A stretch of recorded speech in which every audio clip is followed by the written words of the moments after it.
porque la educación es el camino hacia la paz. Nosotros vamos donde están las historias, buscando la verdad de maestros que hacen grande Colombia. Y todos sus protagonistas tienen su espacio en Encuentro.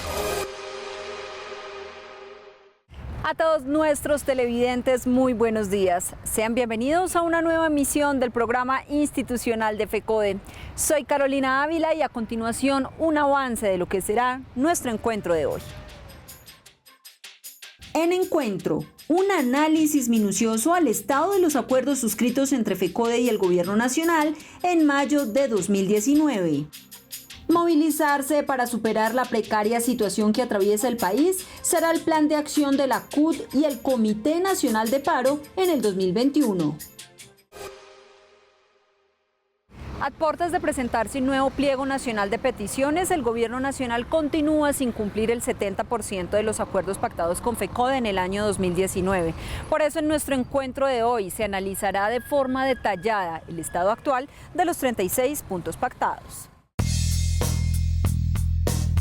Con miras hacia la radicación del pliego de peticiones a finales de este mes, es conveniente tener claridad sobre el estado del cumplimiento del acta de acuerdos firmados entre FECODE y el Ministerio de Educación Nacional en mayo de 2019. Por eso nos dimos a la tarea de hacer un balance por capítulos de los 36 puntos suscritos, comenzando en esta emisión con 2 de ellos. Capítulo 1 de los acuerdos, la financiación de la educación pública, que recoge la reforma al Sistema General de Participaciones, teniendo como principal objetivo cerrar las 6 brechas y garantizar una educación financiada y administrada por el Estado en condiciones dignas. Hoy está en vilo porque el Gobierno Nacional en abril del año pasado levantó la mesa de negociación. Asimismo, el fortalecimiento de la educación pública, progresividad del acceso, incremento de coberturas y mejoramiento de la calidad de la educación vislumbra como la educación inclusiva no se incorporó en la financiación de la educación. El preescolar de 3 grados no se implementó con una política de cobertura y en el decreto 1236 de las normales no se contempló dentro de lo presupuestal para que éstas sobrevivan y se fortalezcan. Juntas de educación y foros educativos. Aunque hay una normativa que respalda a las juntas de educación departamentales, distritales y municipales en su funcionamiento de la asistencia técnica requerida, hoy en la mayoría de entidades territoriales no se han hecho activas estas representaciones. Capítulo 2. En cuanto a la salud y prestaciones sociales del magisterio, ha sido reiterada la exigencia del cumplimiento y verificación de los contratos en todos los aspectos, ya que en medio de la pandemia se ha hecho un recorte de los servicios para atender la emergencia sanitaria, cuestión que ha represado citas, cirugías y otros procedimientos médicos que es de suma urgencia que se esté al día. En este sentido, continúan los problemas en la seguridad y riesgos en el trabajo, pues los docentes no cuentan con ARL, porque el Estado ha sido cerrado en dejar algunos aspectos generales sin la debida atención que corresponde frente a un tema de relevancia para las garantías laborales. Por otro lado, se estipuló la Directiva 03 de marzo de 2020, que tiene que ver con recoger las citaciones que habían en salud ocupacional y que se atendieran, al igual que la normativa de lactancia y otras situaciones de salud. En relación al pago de la mora sobre cesantías, si bien se emitió el dinero de los test, no se ha monetizado en su totalidad y tampoco se han hecho los pagos, contexto que como siempre desencadenan el gran problema de salud porque ha quedado rezagado en una cantidad de situaciones concretas de no cumplimiento, tanto de la fiduprevisora como de los prestadores de salud. Entre tanto, es fundamental para FECODE que se parta de la inversión de la financiación de la educación y que sea tomada con la importancia que ésta requiere, ya que hoy estas falencias están repercutiendo en un retorno a las aulas de manera segura, al igual que en las garantías para dar cumplimiento a la mayoría de los acuerdos. Dotar a las instituciones de todos los elementos de bioseguridad, adaptar su infraestructura, capacitar a los docentes y cuidar de la salud mental de los estudiantes son algunos de los desafíos para este año en materia educativa, según un estudio de la Universidad Javeriana. Para el Laboratorio de Economía de la Educación de la Universidad Javeriana, Colombia siempre ha sido un país con grandes desafíos en materia educativa, incluso antes de la pandemia. Por ello, en este 2021 los retos son aún más grandes, pues superar la crisis del sector que se agudizó el año pasado requiere de inversión y atención por parte del Estado. Así lo evidencia una reciente investigación de los que consideran los principales retos para la educación. El plan de nivelación académica consiste en diseñar un nuevo plan curricular para cada grado escolar, que priorice áreas de enseñanza e incluya la recuperación de los aprendizajes. Optimizar el tiempo es fundamental, pues un año no será suficiente para la nivelación de temas no vistos, más el avance en temas que se deberían ver este año. El cierre de las brechas tecnológicas. Las ventajas del uso de la tecnología deben quedarse en beneficio de la educación. Por ello, se debe dotar con equipos y conectividad a todos los estudiantes, docentes e instituciones educativas del país que no cuenten con ellos. Este estudio que no solo explica lo primordial que es que todas las instituciones educativas estén en óptimas condiciones y con los debidos elementos de bioseguridad para un retorno a las aulas de forma segura, también enfatiza en que se debe capacitar a los docentes y directivos docentes en la aplicación de estos protocolos y el manejo de situaciones de riesgo de contagio, así como hacer un acompañamiento integral de toda la comunidad educativa. Capacitar a los docentes del sector oficial no solo en el uso de herramientas tecnológicas, sino también en estrategias pedagógicas que les permitan incorporar eficazmente estas herramientas en sus prácticas educativas y enriquecer así sus métodos de enseñanza. El confinamiento, la incertidumbre, los cambios en la metodología de enseñanza y en general de las dinámicas sociales seguramente traerán afectaciones de los estudiantes a un nivel emocional y mental. Por esta razón será fundamental, primero, hacer un diagnóstico de cómo está esta salud emocional y mental y segundo, tomar medidas al respecto.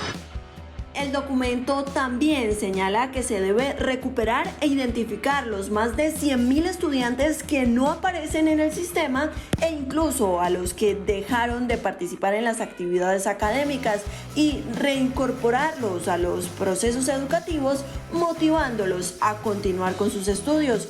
Por eso, para los expertos es urgente que el Estado implemente las estrategias necesarias para hacer frente a los desafíos educativos en el 2021 y que esta experiencia se convierta en una oportunidad para saldar la deuda histórica que tiene con el sector. El maestro y la maestra como sujetos éticos y políticos. ¿Y cómo viven los niños sus emociones en tiempos de crisis? Estos son algunos de los temas que podrá encontrar en la última edición de la revista Educación y Cultura, en donde también se hace un homenaje al centenario del natalicio del pedagogo y filósofo brasileño Paulo Freire.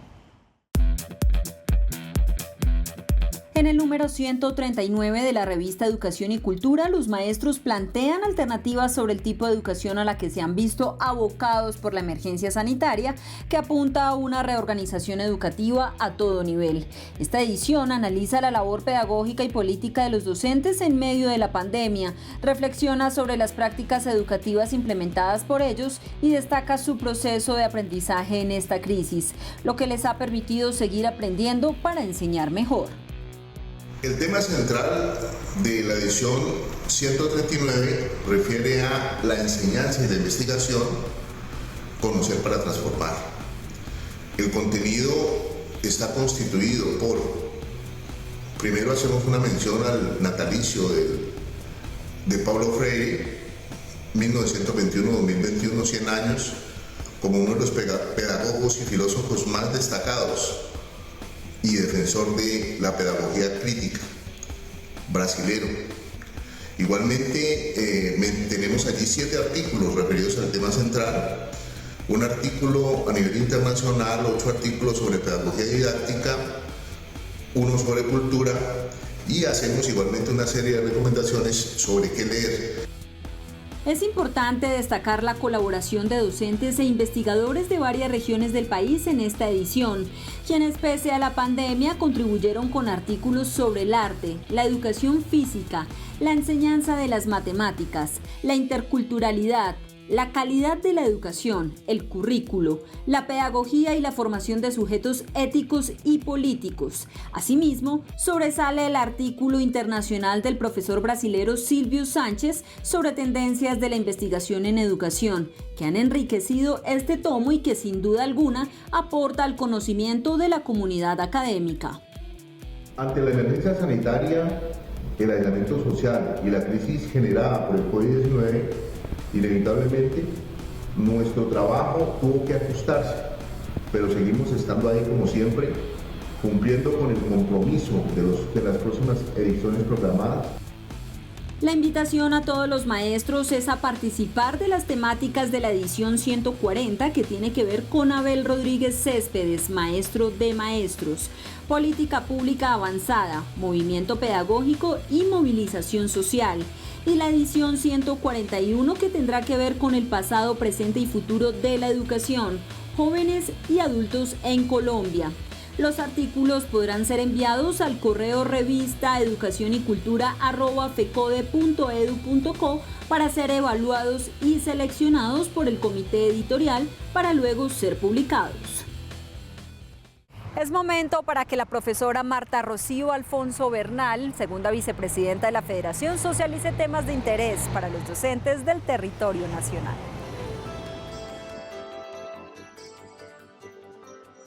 Un fraternal saludo, compañeros y compañeras.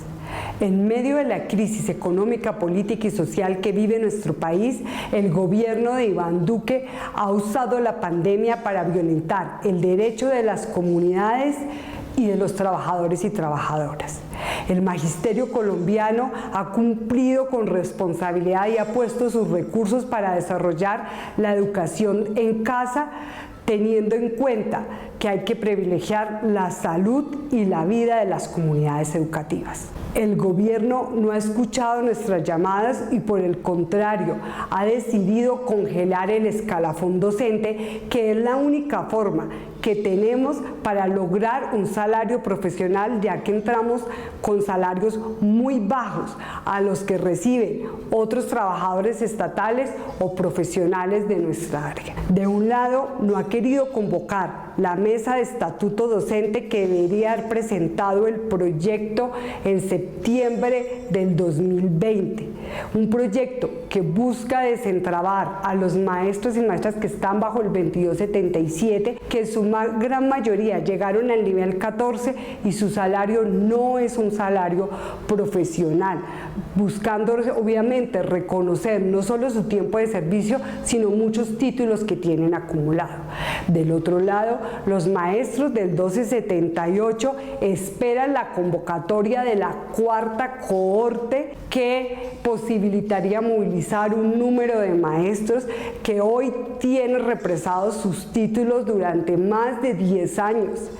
Esta convocatoria debe ser parcial mientras se logra el estatuto docente, pero exigimos que no mantengan más congelado a los maestros bajo este decreto. De igual manera, exigimos que el gobierno nacional firme el decreto para que los 8.000 maestros y maestras de la tercera cohorte puedan iniciar su curso de ascenso. Este acuerdo se estableció en mayo del 2019 y fue firmado tanto por el Ministerio de Hacienda como por el Ministerio de Educación. No está bien que no honre los acuerdos y se respalde en una demanda que no tiene nada que ver con la obligación que tienen que dar a este cumplimiento. Llamamos al Ministerio de Educación, al Ministerio de Hacienda, al Gobierno Nacional, que respete lo pactado y que no frene más la posibilidad de movilidad de estos maestros que se ganaron ese derecho. Yo soy maestra, no adoctrino niños para la guerrilla. Al maestro se respeta. Con clases de yoga, taekwondo y baile, el docente de educación física Miguel Barreras de la institución educativa distrital La Victoria desarrolló una estrategia pedagógica para sus estudiantes llamada Victoria Sport. Esto con el propósito de continuar sus procesos pedagógicos con los estudiantes y mantener una buena condición física. Desde que inició la emergencia sanitaria en marzo, producto del coronavirus, el docente de educación física Miguel Barreras de la institución educativa distrital La Victoria de la localidad de San Cristóbal comenzó a ingeniarse una estrategia escolar para que sus estudiantes de sexto a 11 de bachillerato no perdieran el objetivo de la asignatura con la actividad física, y para ello creó un canal de YouTube llamado Victoria Sport. En este caso, pues se necesitaba, como tú dices, que el estudiante no solo tuviera una guía de educación física donde pudiera resolver de manera teórica lo que son los fundamentos físicos, lo que son las cualidades físicas, sino que tuviera la posibilidad de tener a su docente de educación física brindándole de una manera más vivencial lo que es la actividad física. Entonces ahí es donde junto con mi hijo especialmente, que también está estudiando educación física, nace la iniciativa de crear un canal en YouTube que se llame Victoria Sport. Este proyecto, que también involucra una ayuda para el suministro de internet a los estudiantes, la cual se ha conseguido a través de diferentes entidades que apoyan esta iniciativa, ha permitido que además del compromiso académico que tienen los jóvenes, se hagan concursos con premios para los ganadores.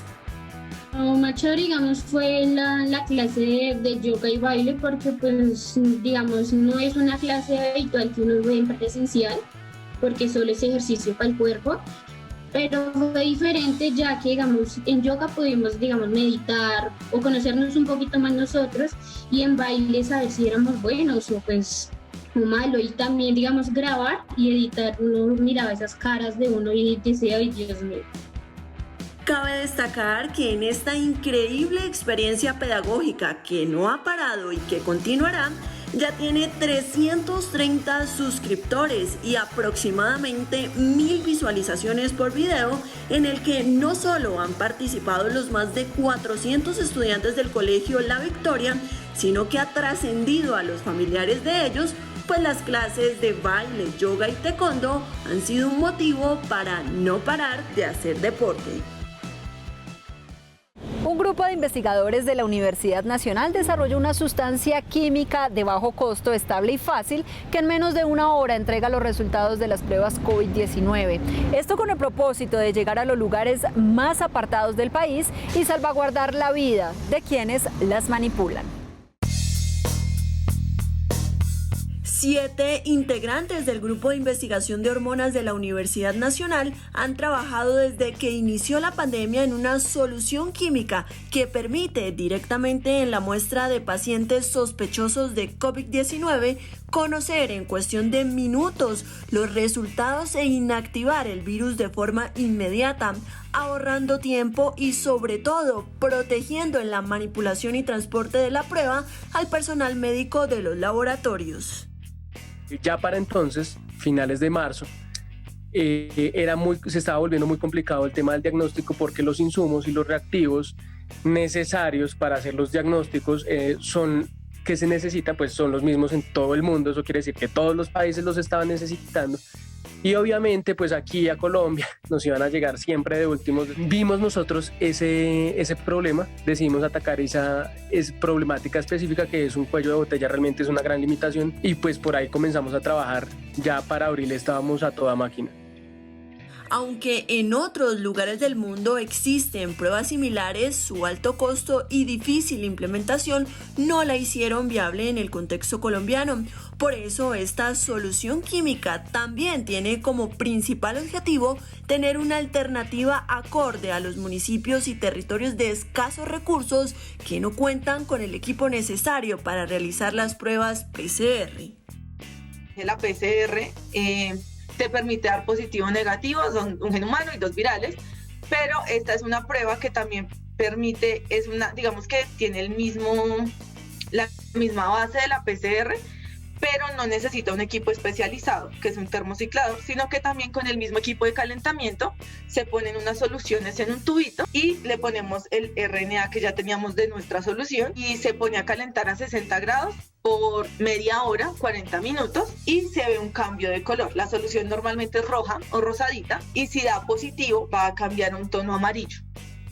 Este avance, que se destaca por ser la primera solución de este tipo desarrollada en el país por estudiantes y docentes de la universidad pública, ya han demostrado que al comparar y verificar la solución con otras pruebas PCR, se ha obtenido una concordancia del 90% de los resultados. Por eso esperan que en las próximas semanas se dé luz verde para realizar un mayor número de muestras y validar el protocolo. Ante la crisis del sistema de salud, la incapacidad del gobierno para manejar la pandemia y la difícil situación económica que vive el país, el Comité Nacional de Paro y la Central Unitaria de Trabajadores CUT continuarán este año movilizándose y levantando la consigna por la paz, la vida, la democracia y la negociación del pliego de emergencias. Dentro de los retos que tiene la Central Unitaria de Trabajadores y el Comité Nacional de Paro en este 2021 está el continuar ejerciendo un proceso de movilización frente a la situación en la que se encuentra el país y que va más allá de la emergencia sanitaria producto de la pandemia, la cual ha incrementado problemas sociales como el desempleo, la informalidad, el hambre y la desigualdad social, dejando en evidencia la incapacidad del gobierno actual para manejar el país. Por paz, por vida, por democracia y contra el nuevo paquetazo de Duque contenidos en la reforma laboral, pensional y tributaria que se le está planteando al país, estaremos generando en Colombia los mayores procesos de movilización desde la Central Unitaria de Trabajadores, en conjunto con el Comando Nacional Unitario, en conjunto con el Comité Nacional de Paro, de la mano con los partidos, movimientos y fuerzas políticas alternativas. El eje central de las movilizaciones este año seguirá siendo la defensa de la paz, la vida, la democracia y la negociación del pliego de emergencia, con la adición de la negociación y el pliego de los trabajadores estatales y el debate por las reformas laboral, pensional y tributaria que el gobierno aliado con los empresarios y bajo las órdenes del Fondo Monetario Internacional y la OCDE quieren imponer, pues no están pensadas para mejorar la situación de los trabajadores, pensionados y colombianos, sino para servirle más al capital financiero. El plan de acción de la CUT se desarrollará a través de 5 ejes temáticos. El primero, el defensa de la salud en estas épocas de pandemia, especialmente por vacunación ya, universal y gratuita. Segundo, desarrollando y reivindicando el pliego de emergencia por renta básica universal y subsidio a las nóminas de las MIPYMES. Tercero, acompañando la presentación del pliego nacional de los empleados públicos el próximo 26 de febrero. Adicionalmente, los pliegos sectoriales y territoriales. Cuarto, en contra del nuevo paquetazo que prepara Duque en las sesiones ordinarias del Congreso. Y quinto, recolectando 3 millones de firmas para el referendo Chao Duque. Es de resaltar que tanto la CUT como el Comité Nacional de Paro ya definieron sus planes de trabajo y acción a desarrollar este año, los cuales se fundamentarán en la movilización y la confrontación de las nefastas políticas neoliberales del gobierno de Iván Duque, las cuales continúan propiciando un profundo descontento e inconformidad en los colombianos. Y no podemos finalizar nuestro encuentro de hoy sin el editorial del presidente de la Federación Colombiana de Trabajadores de la Educación, el profesor William Henry Velandia Puerto. Un saludo a los maestros y maestras de Colombia, a nuestras comunidades educativas. Para la Federación Colombiana de Trabajadores de la Educación, la vida, la salud y la educación de nuestra niñez y juventud son nuestra razón de ser.